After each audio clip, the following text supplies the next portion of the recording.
제3장 아피안 도로. 묘석은 슬프게 아피안 도로에 잠자다. 마세라스는 자신이 맡게 된 임무에 곧 착수했다. 다음 날 그는 조사를 개시했다. 그것은 다만 수소문이었기 때문에 부하는 데리고 가지 않았다. 근위병 병영에서 출발해서 그는 아피안 도로 아랫마을 쪽으로 걸어갔다. 이 유명한 도로의 양쪽에는 훌륭한 무덤이 쭉 늘어서 있었다. 모든 무덤은 제각금의 후손에 의해 깨끗하게 청소가 되어 있었다.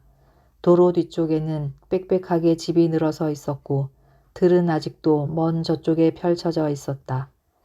마침내 그는 장안의 성문에서 3km쯤 떨어진 곳에 서 있는 거대하고 둥근 탑 근처까지 왔다.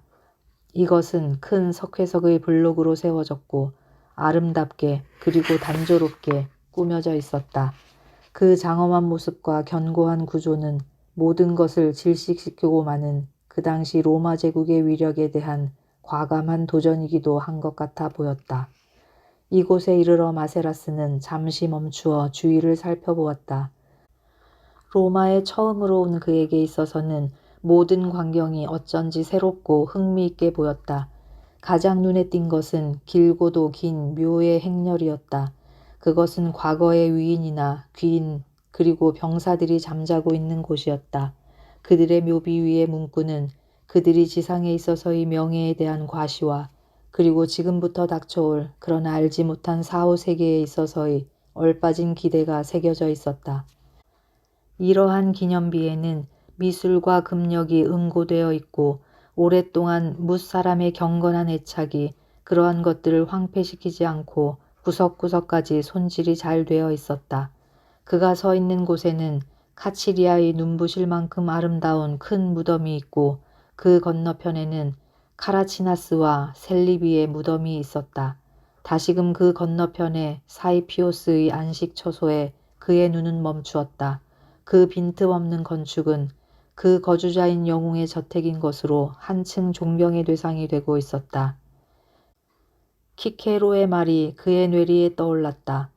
만약 자네가 폴타 카페나에서 밖으로 나와서 카타치나스나 사이피오스, 셀비리 그리고 메텔라의 무덤을 보았을 때 자네는 그 속에 묻혀있는 사람이 행복하다고 생각하지 않는가요? 거기에는 도로를 가로지르고 있는 돌사스의 문이 있고 한쪽에는 에게리아의 역사적인 동굴이 그리고 저쪽으로는 그 옛날 한니발이 서서 로마의 성벽을 향해 단창을 던진 장소가 있었다. 긴 무덤의 행렬은 아득히 먼 거리의 저쪽 끝에서 퀘우스 세스추스의 장대한 피라밋으로 끝났다. 그리고 전체를 두고 말한다면 지상에 있어서 찾아볼 수 있는 것으로는 아마 최대 규모의 묘지를 형성하고 있었다. 무덤 부근의 땅에는 인가가 빈틈없이 차 있었다. 제국의 수도는 벌써 옛날의 낡은 성벽 내에서만으로는 사람들을 수용할 수가 없게 되어 그 경계를 넓혀서 집들을 모든 방향으로 밀어내고 있었기 때문이었다. 그래서 여행자들은 어디서 수도가 시작되고 어디까지가 교회인지를 거의 분간할 수가 없었다. 멀리서 도시가 내뿜고 있는 와글거림, 무수한 전차의 대굴대굴 굴러가는 발굽소리, 그리고 수많은 사람들의 발자국 소리가 그의 고막을 울려왔다. 그의 눈앞에는 기념비나 신전, 궁전의 희고 붉은 빛, 그것은 마치 천상의 도시에서나 볼 수 있는 것 같은 둥근 지붕이나 기둥이 하늘을 뚫을 듯이 솟아있는 것이 보였다.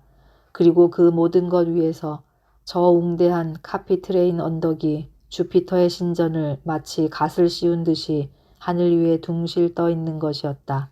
그러나 사람들이 살고 있는 모든 인간의 집들의 화려함보다는 무덤가의 장중함이 훨씬 더 인상적이었다.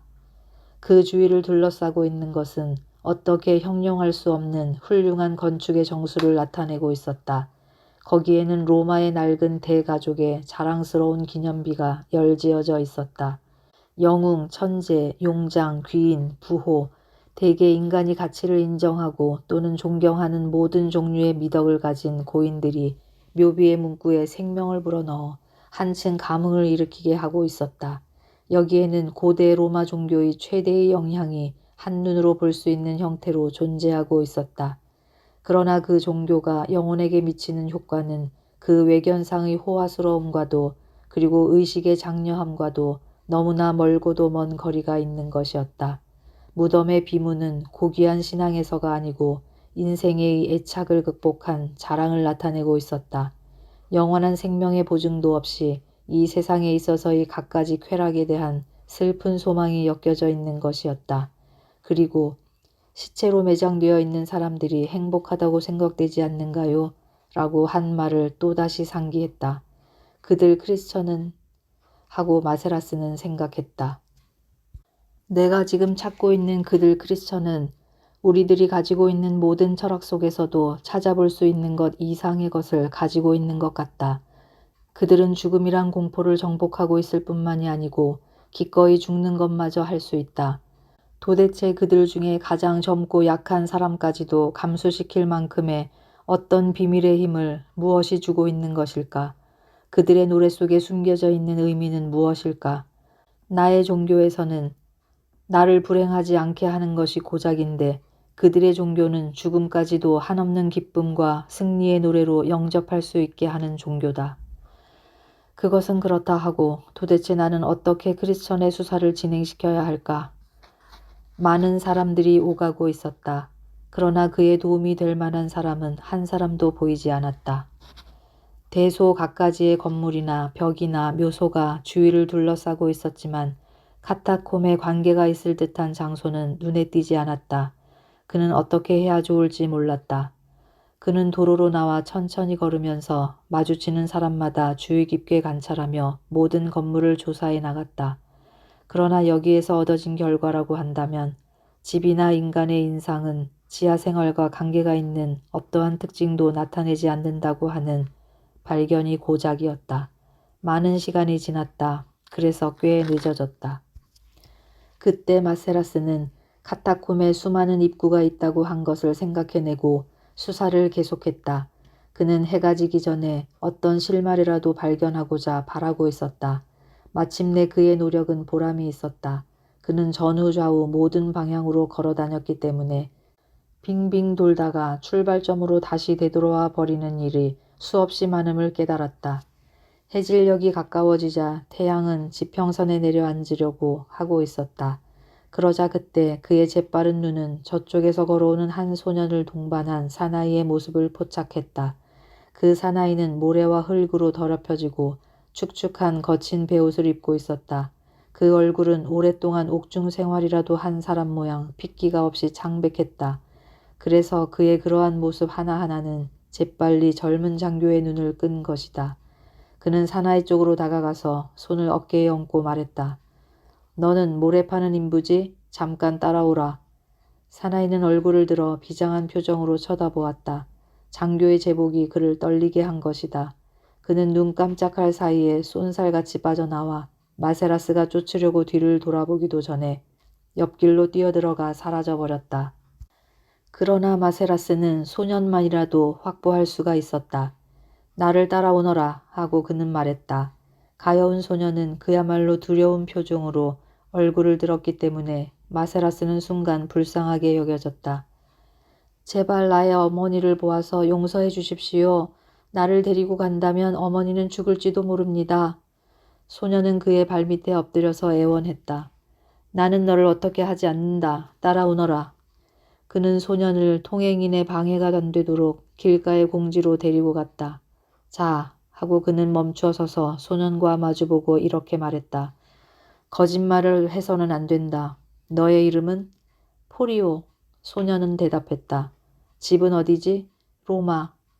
여기서 무엇을 하고 있지? 나 심부름 왔어요. 저 사나이는 누구지? 모래 파는 인부. 저 사나이와 무엇을 하고 있었지? 저 사람이 내 짐을 들어주었어요. 그 짐 속에 무엇이 들어있었지? 먹을 것. 누구에게 주려고 한 것이지? 여기에 살고 있는 가난한 사람에게. 그 사람은 어디에 살고 있지? 이 북은. 자, 참말을 한다. 너는 카타콤을 알고 있지? 들은 일은 있지만 소녀는 아주 작은 소리로 대답했다. 그 안에 들어간 일이 있니? 조금. 누군가 그 안에서 살고 있는 사람을 알고 있니? 네, 저 모래 파는 인부가 거기서 살고 있어요. 그럼 너는 지금 저 사나이와 함께 거기로 가던 참이었군 그래. 그렇지 않아요. 내가 이런 시간에 저런 곳에 볼 일이 있을 것 같아 보여요? 소녀는 무죄를 꾸며서 대답하려고 하였다. 그래서 묻고 있다. 거기로 가는 길이었니 아니었니? 내가 법률로 금하고 있는 곳에 무엇 때문에 갈 생각이 생겨날 리 있겠어요? 벌써 저녁때다. 라고 돌연 마세라스가 말했다. 나를 따라오너라. 저 사찰에 가서 경을 읽자. 소녀는 망설였다. 난 바빠요. 그는 말했다. 그러나 너는 나의 포로다. 나는 나의 신들에게 예배하는 일은 한 번도 게으름을 피운 적이 없다. 너도 같이 와서 거들어 주어야 할 일이 있다. 안 됩니다. 소녀는 명확하게 말했다. 어째서이지? 나는 크리스천이거든요. 그렇게 나오리라고 생각했다. 그렇다면 너는 카타콤 안에 친구들이 있지? 그래서 거기에 가는 길이었지? 내가 음식물을 가져다 준다고 하는 그 가난한 사람이라고 한 것도 크리스천이구나. 심부름이라고 한 것도 그 녀석들의 심부름이었군. 소녀는 머리를 숙이고 잠자코 있었다. 자, 나를 카타콤의 입구로 안내해라.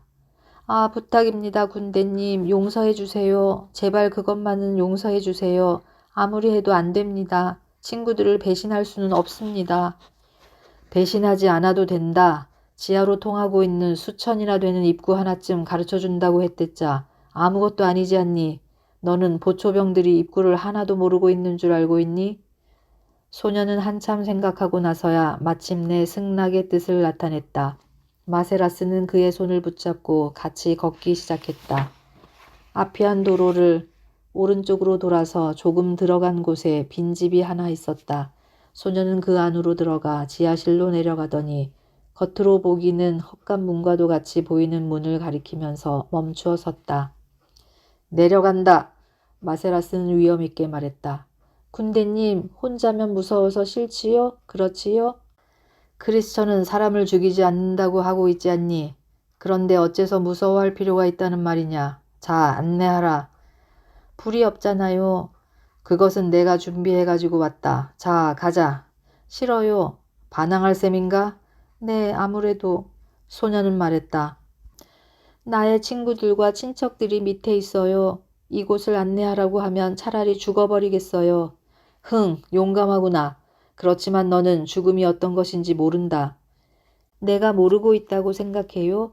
크리스천으로서 죽음을 두려워하는 사람은 없어요. 나의 친구들이 많은 고통 속에서 죽어간 것을 보았어요. 그리고 매장하는 것을 거들어 주었어요. 나는 절대로 안내하지 않아요. 감옥으로 데리고 가주어요. 소녀는 뒤꿈치를 돌렸다. 그렇지만 말이다, 소년 친구. 내가 너를 연행해 간다면 너의 친구들은 어떻게 생각할까? 엄마는 있니? 너는? 소녀는 이 말에는 머리를 떨어뜨리고 엉엉 울기 시작했다. 그의 사랑하는 엄마라는 이름이 그에게는 더없는 충격을 불러일으켰던 것이다. 엄마가 있군 그래. 그리고 엄마를 좋아하지? 자, 내려가자. 그러면 엄마와도 만날 수 있으니 말이다. 안 됩니다. 배신할 수 없어요. 죽여버릴 거예요. 죽여주어도 좋아요. 만약 내가 크리스천을 잡으러 간다고 하면 너는 내가 혼자 갈 것 같이 생각하나? 그렇지만 군대나 근위장교가 크리스천에게 볼 일은 없지 뭐예요.